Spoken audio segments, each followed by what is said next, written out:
I have been going through a personal journey with my relationship to porn and masturbation.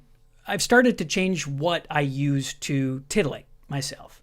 Masturbation is a very vulnerable, personal thing. It's for many men probably the only self-care they have.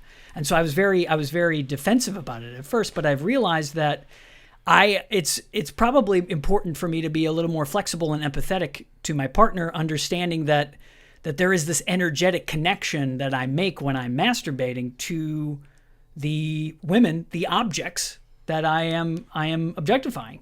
And so I would love to hear your kind of thoughts on that situation and if you've run into that in your work.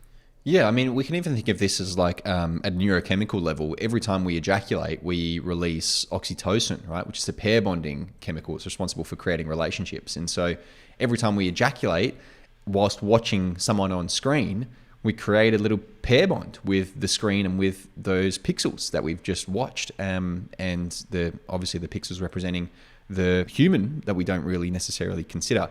So there is a little bit of like, let's say, neurochemical truth to that energetic cheating, right? Because you are creating a pair bond with someone or something else, which is a very interesting kind of thing to kind of contemplate. But something I've noticed with guys is in a relationship, oftentimes they don't necessarily have an issue accessing or consuming pornography when they're self-pleasuring and masturbating, but their partner does. And so there's like a conversation there to be had with regards to why is that story of it being cheating coming up? Like what's the underlying, oftentimes there's fear underneath it. There's like this fear of her not being attractive enough anymore, or her not being sexual enough, or it's wrapped up in this idea that masturbation as well takes away from sex life with a partner. That's oftentimes how masturbation is thought of. Like, why are you masturbating? You should just be having sex with me instead. It's oftentimes framed as a thing that depletes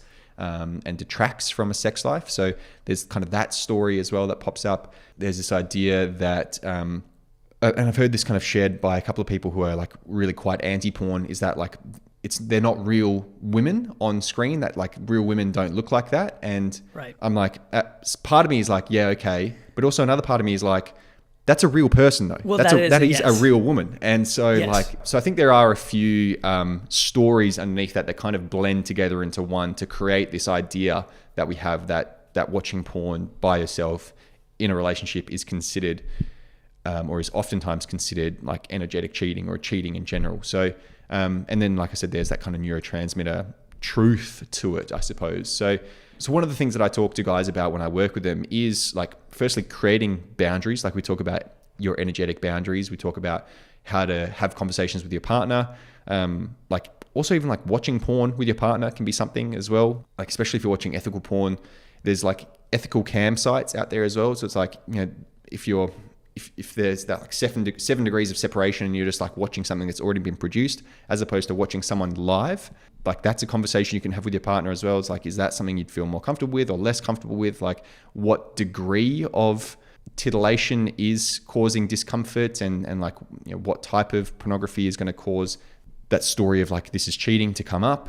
So there's a whole bunch of different things in there. And again, one of the ways that I talk to men about this is like, firstly, creating your own energetic boundaries, knowing where that is, and knowing how to like, because there's simple things you can do. Like if you're self-pleasuring and watching porn, like when you ejaculate, if you choose to ejaculate, don't ejaculate while you're looking at the screen in front of you. Mm-hmm. Connect in with your body, take a moment, turn away from the screen and just be with that climax, be with that ejaculation.